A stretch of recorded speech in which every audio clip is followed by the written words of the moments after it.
मैं स्वागत करना चाहता हूं हमारे सहयोगियों का। अभिषेक शर्मा हमारे साथ मातोश्री के बाहर से जुड़ रहे हैं। सोहित मिश्रा विधान भवन पर हैं। पूजा भारद्वाज सेना भवन से हमारे साथ जुड़ी हुई हैं और सुनील सिंह भी हमारे साथ जुड़ गए हैं। सुनील सिंह से अभी उनकी लोकेशन मातोश्री में है। सुनील सिंह जी भी। सबसे पहले मैं पूजा आपके पास आना चाहता हूं क्योंकि वहां सेना भवन में एक अभी मीटिंग हुई जिसमें एक बड़ा बयान दिया गया और उस बयान में यह कहा गया कि फूल पत्ता तोड़ लीजिए, जड़ आप नहीं उखाड़ पाएंगे। तो क्या अब यही रणनीति है कि जो विधायक गए हैं असम, उनको यह बोलना कि भाई आप फूल पत्ते हो सकते हैं लेकिन पेड़ की जड़ आप नहीं हैं?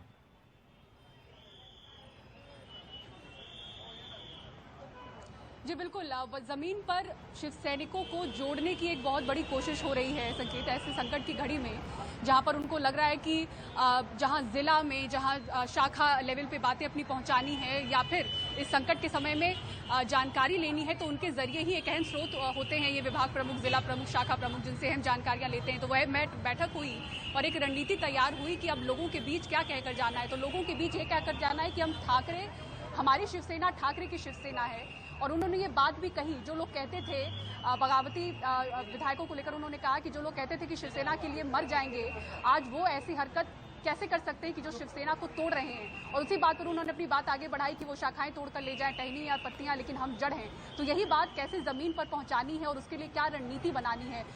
कुछ बातें प्रदर्शनों को लेकर भी हुई है कि कहां कहां प्रदर्शन करने होंगे राज्य के लेवल पे। हालांकि कुछ सवाल मैंने ये पूछने की कोशिश की जो उस मीटिंग में शामिल थे कि जिस तरह से एक आक्रामक रवैया हमेशा हमने जमीन पर देखा है, इस तरह से बगावती लोगों के खिलाफ वो आक्रामक तेवर हमने इस बार नहीं देखा। तो शिवसेना के जो पूर्व विधायक सुनील शिंदे, उनका ये कहना था कि ये सारी रणनीति इस वक्त हम समझ रहे हैं और इसीलिए मीटिंग भी हुई थी।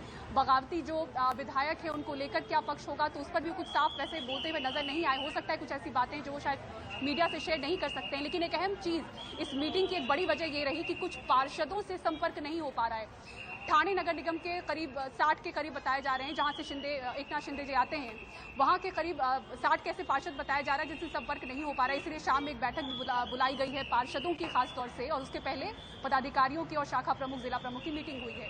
तो उनसे संपर्क नहीं हो पाने की वजह से अब इन्हें समझ में आ रहा है कि हम जमीन पर भी जो हमारे इस तरह से रूट लेवल पे काम करते हैं उनसे भी शायद हमारा संपर्क टूट रहा है। तो उनसे संपर्क जोड़ना और उनको जोड़े रखना, ये कहते हुए कि हम ठाकरे की शिवसेना है और हमारे साथ आप बन के रहिए और किस तरह से इनको जवाब दीजिए, उसको लेकर आज एक रणनीति इन्होंने बनाई है। और इस बीच में वो तस्वीरें भी हमने देखी जो सुनील जी हमारे सहयोगी उन्होंने भेजा कि किस तरह से एनसीपी की जो विद्या चौहान है, महिला विंग की अध्यक्ष, उनके साथ शिव सैनिकों के साथ वो प्रदर्शन करती हुई नजर आई। तो एक संदेश उन्होंने भी दिया है कि शिवसेना, एनसीपी और कांग्रेस के ये जो कार्यकर्ता हैं, जो ग्राउंड लेवल पे काम करते हैं, वो एक साथ जुड़ के प्रदर्शन करेंगे। पर अब देखें आप, इतना समय बीतने के बाद इसके क्या मायने होंगे। अगर 50 का आंकड़ा एकनाथ शिंदे कह रहे हैं कि उनके पास है, तो अब इस रणनीति का क्या मतलब होगा वो भी देखना होगा। लेकिन शिवसेना फिलहाल अपनी जमीन बचाने के लिए इन सभी को जोड़ने की कोशिश कर रही है, जहां पे वो पार्षद और शाखा प्रमुख इनसे बात कर रही है और रणनीति बना रही है। जी बिल्कुल। अभिषेक, मैं आपके पास आना चाहता हूं और सवाल ये है कि अभी दोहरी चुनौती है। चुनौती नंबर 1 सरकार बचाना और चुनौती नंबर 2 पार्टी बचाना। प्राथमिकता अभी कहां देखते हैं उद्धव ठाकरे अपनी? प्राथमिकता तो पार्टी बचाना ही बची हुई है। सरकार के नंबर्स तो शिवसेना के हाथ से जा चुके हैं।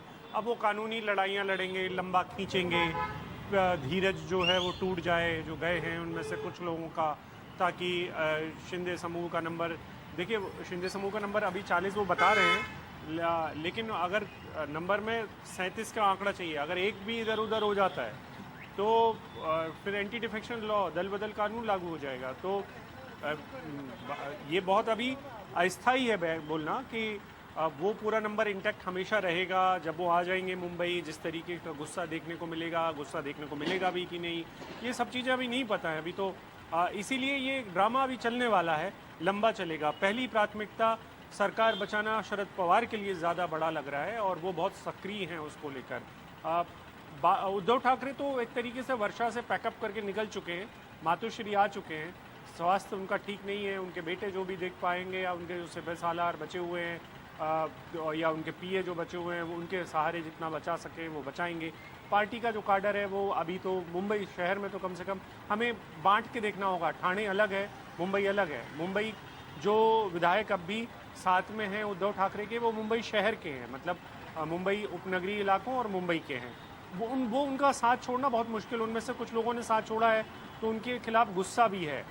जैसे मागा ठाणे के, जो कि ठाणे नहीं है लेकिन मुंबई के बोरीवली का इलाका है जिसको मागा ठाणे बोलते हैं, वहाँ पे प्रकाश सुरवे जीत के आते हैं तो वो अलग हो गए हैं, वो भी गए हुए हैं, उनके खिलाफ गुस्सा है। ऐसी एक खबर कुर्ला के विधायक के को लेकर भी है कि जहाँ पर लोग गुस्से में आए हैं। तो अभी देखेंगे। आज जो उद्धव ठाकरे ने बताने की कोशिश की है कि साहब चले जाते हैं, पत्ते फूल पत्तियाँ टहनियाँ निकल सकती हैं लेकिन जड़ें कायम रहती हैं। लेकिन मेरा एक बार इस बात पे बस इतना कहना है संकेत, एक्सपर्ट ओपिनियन के तौर पर, वो ये कि अगर लोग जड़ों में मठा डाल देंगे तो फिर क्या होगा, वो पेड़ फिर सूख ही जाता है। इस बार कहानी जड़ों में मठा डालने की भी है कि क्या इस बार इतना गहराई तक वार किया गया है कि अंदर जड़ें भी सूख जाएं। और इसका बाकायदा ये जो वक्त है ये उद्धव ठाकरे के ज़िंदगी का सबसे बुरा वक्त कहा जा सकता है, क्योंकि उनकी तबीयत भी ठीक नहीं है। उनका स्पाइन का ऑपरेशन, रीढ़ की हड्डी का ऑपरेशन हुआ है, जिसके चलते वो उतने सक्षम नहीं हो सकते हैं। ये सबको पता है, मतलब ये हम उनके प्रति पूरी हमदर्दी रखते हैं उनके स्वास्थ्य के प्रति, लेकिन ये भी हकीकत है कि वो उस तरीके से आकर बाहर लोगों को आंदोलित नहीं कर सकते हैं। ये पूरी जिम्मेदारी तो आदित्य ठाकरे को है और आदित्य ठाकरे उस तरीके से अभी तैयार नहीं हुए थे, उनको ग्रूम ही किया जा रहा था। जो बात आज उद्धव ठाकरे ने कही है उसमें देखिए वो कह रहे थे कि एकनाथ शिंदे अगर मेरे बेटे से नाराज़ हैं, वो असल में लड़ाई तो एकनाथ शिंदे की आदित्य ठाकरे से ही थी, क्योंकि आदित्य ठाकरे को बड़ा किया जा रहा था। एक तरीके से एकनाथ शिंदे को उनकी कमान के अंडर में आना होता और आना ही था, इस बात को लेकर पुश किया जा रहा था और वहीं से सारी बात खराब होनी शुरू हुई थी और इसका फ़ायदा बीजेपी उठाएगी, वो उठाना भी चाहता है इसको लेकर। तो इसको लेकर उन्होंने आज तल्खी में कहा भी है कि मैंने क्या नहीं किया, तुम्हारे बेटे को भी तो मिला है, श्रीकांत शिंदे को भी सांसद बनाया, तुम्हें म्यूनिसिपल कॉरपोरेशन मिली हुई है, तुम्हें यूडी मिला हुआ है, एमएमआरडीए उसके अंदर सबसे ज़्यादा मलाईदार डिपार्टमेंट है। एक तरीके से तो खुल्लम खुल्ला मुख्यमंत्री कह रहे हैं कि तुम मेरे ऊपर परिवारवाद किए या मेरे बेटे को क्यों नहीं मानोगे, तुम्हारे बेटे को भी तो सब लोग मान रहे हैं, तुम्हारे को भी तो एक इलाके का शत्रप बना के दिया है और तुम्हारे को मलाईदार विभाग भी दिए हैं, तो कमी कहाँ रह गई थी। और देखिए ये बड़ा दिलचस्प है कि एकनाथ शिंदे गए क्यों हैं। जो भी फाइनेंसेस के मसले हैं, हम सबको पता है कि राजनीति में किस किस्म के भ्रष्टाचार चलते हैं, जनता को भी पता है। ठेकेदारों के ऊपर क्या क्या किस तरीके के दबाव होते हैं कट कमीशन देने के, तो उसमें तो कोई दो राय है नहीं। लेकिन एकनाथ शिंदे वो जो आज़ादी चाहते हैं वो आज़ादी खुद के लिए चाहते हैं, खुद के बेटे के लिए चाहते हैं, पार्टी के अंदर अपने कामकाज के लिए चाहते थे, वो उन्हें नहीं मिल रही थी। और जो अंदर खाने की बातें हैं वो तो यही है कि सारी फाइलें पिछले कुछ वक्त से सीएम ऑफिस के मार्फत हो चुके जा रही थी, जो भी यूडी की फाइल्स थी यानी कि अर्बन डेवलपमेंट की थी, तो ये तो नागवार गुजर रहा था, उन्हें आज़ादी चाहिए नहीं। लेकिन बात यह है ना कि पता चला अगर आप चले जाएं और समझौता कर लें एक भारतीय जनता पार्टी के साथ, तब कौन सी फाइल आपके पास रहेगी, तब भी फाइल कहीं और जाएगी, फिर आप कितना वर्चस्व कायम कर सकेंगे, ये भी तो एक बड़ा सवाल रहेगा। सोहित मैं आपके पास आना चाहता हूँ। ये तो बिल्कुल अभी अभिषेक जी वापस आता हूँ मैं आपके पास, क्लियर रखिए कि अभी वापस आता हूँ मैं आपके पास। एक बार जरा सोहित और सुनील जी के पास भी चले जाएं।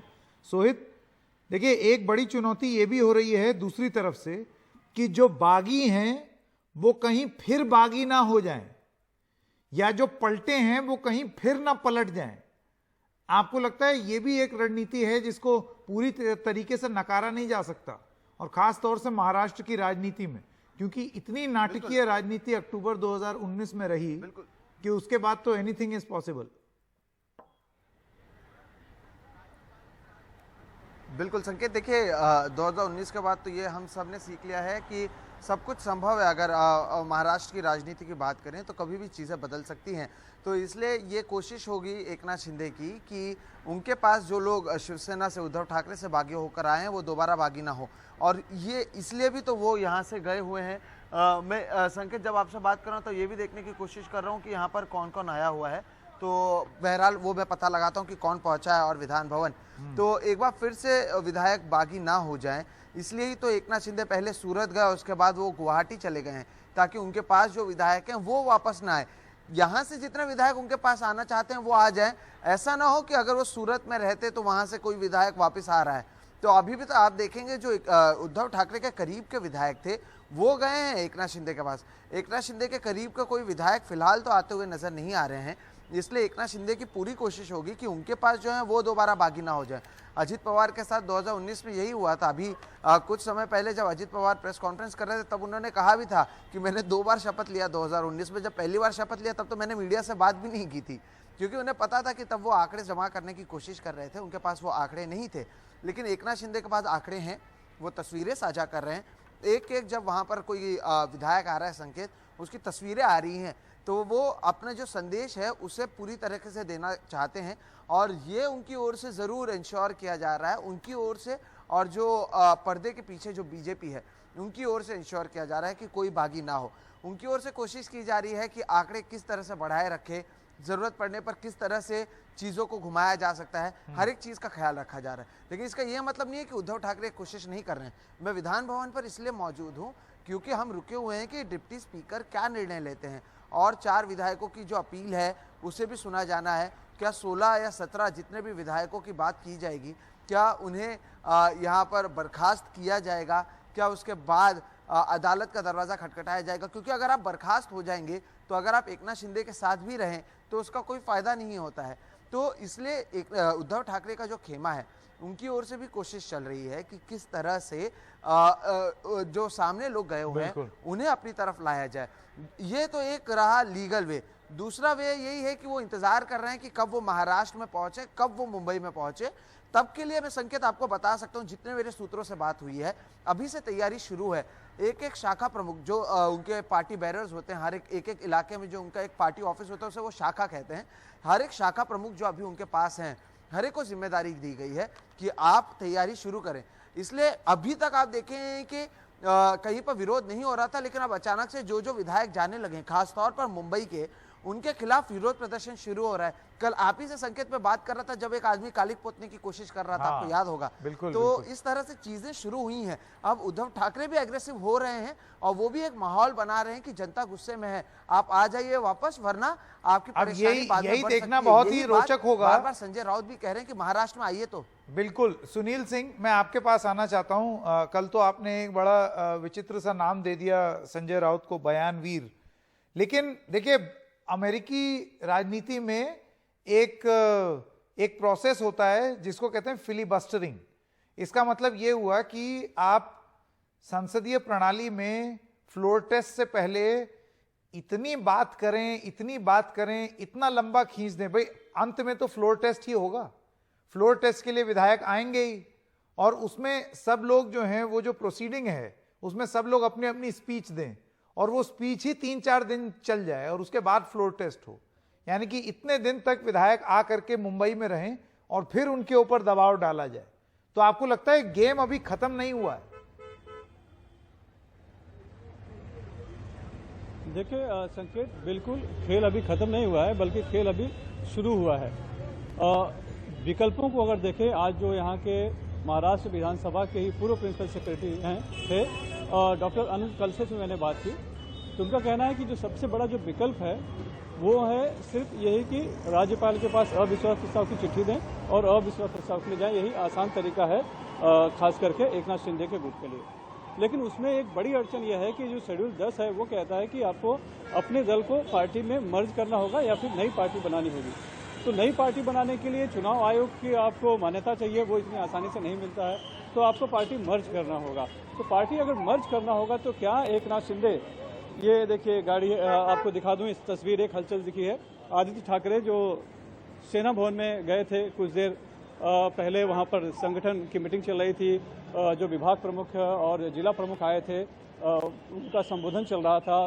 वीडियो कॉन्फ्रेंसिंग के जरिए खुद उद्धव ठाकरे ने संबोधित किया और आदित्य ठाकरे वहाँ पर मौजूद थे। वो आदित्य ठाकरे अब लौटकर वापस मातोश्री यहाँ पर आ गए हैं, यानी कि वहाँ की मीटिंग खत्म हो गई है और संगठन को जो मजबूत बनाने की जो फिलहाल जो कोशिश हो रही है लड़ने के लिए, आगामी संघर्ष के लिए उसकी तैयारियां कर वापस यहाँ पर लौटे हैं। तो मैं आपको ये बता रहा था कि पार्टी को मर्ज करना होगा या फिर उसकी पहचान मान्यता लेनी होगी, तो चुनाव आयोग से मान्यता मिलना बहुत मुश्किल है। तो इन्हें बीजेपी में मर्ज करना होगा, जिसके साथ भी बात चल रही हो या जिसके साथ भी सरकार बनाना चाहें। तो क्या एकनाथ शिंदे या बाकी सब उसके लिए भी तैयार हैं? और अगर इस तरह का वो मर्ज करते हैं, जिस पार्टी का वो भी सहयोग लेते हैं, तो फिर जब ये बात जो कह रहे हैं, दावा किया जा रहा है कि वो बाल ठाकरे की विचारों को आगे बढ़ा रहे हैं, बाल ठाकरे के हिंदुत्व पर चल रहे हैं या और शिवसेना पार्टी में बने हुए हैं, तो वो सब क्या होगा? वो सब का सब बेमानी हो जाएगा। तो बहुत बड़ी कशमकश है, इसीलिए सब तैयारियां चल रही हैं। इसीलिए मैं कह रहा हूँ खेल अभी खत्म नहीं हुआ, बल्कि खेल तो अभी शुरू हुआ है, असली खेल। क्योंकि उनके 12 कल और आज 4 कुल 16 विधायकों के खिलाफ सदस्यता रद्द करने की जो अर्जी दी गई है वो भी एक पेंडिंग, हालांकि उसमें बहुत वक्त लगेगा। लेकिन भले आपके पास बहुमत हो गया, लेकिन उन्हें यहाँ पर लाना है मुंबई में लाने के बाद फ्लोर टेस्ट तक ले जाना है और फिर उस प्रस्ताव को पास कराना है। यानी कि सरकार के खिलाफ जो अविश्वास प्रस्ताव आप लाएंगे उसको पास कराना है, सरकार को गिराना है, फिर सरकार बनेगी। तब आपके पास ताकत आएगी और फिर आप पार्टी के बारे में सोचेंगे। लेकिन ये जो इतने प्रोसेस है, प्रक्रिया है, ये इतनी आसान नहीं है। हाँ, ये बड़ी बात है कि एकनाथ शिंदे इस बार कामयाब हुए हैं, अजित पवार की तरह वो फेल नहीं हुए। उन्होंने अपने लिए जरूरी संख्या बल जमा कर लिया है। अब उस जरूरी संख्या बल को जमा करने के बाद उसको यहाँ तक लाना और उनके लोगों का वोट भी उसमें अपने पक्ष में डलवाना, ये भी बड़ी बात है। क्योंकि जितनी आसानी से मुंबई में ठहरे हुए अपने घर में या फिर होटल में या शिवसेना के साथ रहे हुए विधायक जो यहाँ पे जीने मरने की कसमें खा के गए परसों ही कि हम मरेंगे जिएंगे तो शिवसेना के साथ, वो अचानक से उठ रहे हैं और सुबह हमें पता चल रहा है कि गुवाहाटी पहुंचे हुए हैं। ये किस मंशा से जा रहे हैं, किस इरादे से जा रहे हैं? क्या वाकई में एकनाथ शिंदे के खेमे में रहेंगे या यहाँ आने के बाद वो पलटी मार जाएंगे? ये सब कह पाना बहुत मुश्किल है। तो अभी दिल्ली बहुत दूर है। बिल्कुल बिल्कुल, मुंबई में रह करके और बाकी विधायक गुवाहाटी में, लेकिन कहावत वही रहती है, दिल्ली बहुत दूर है।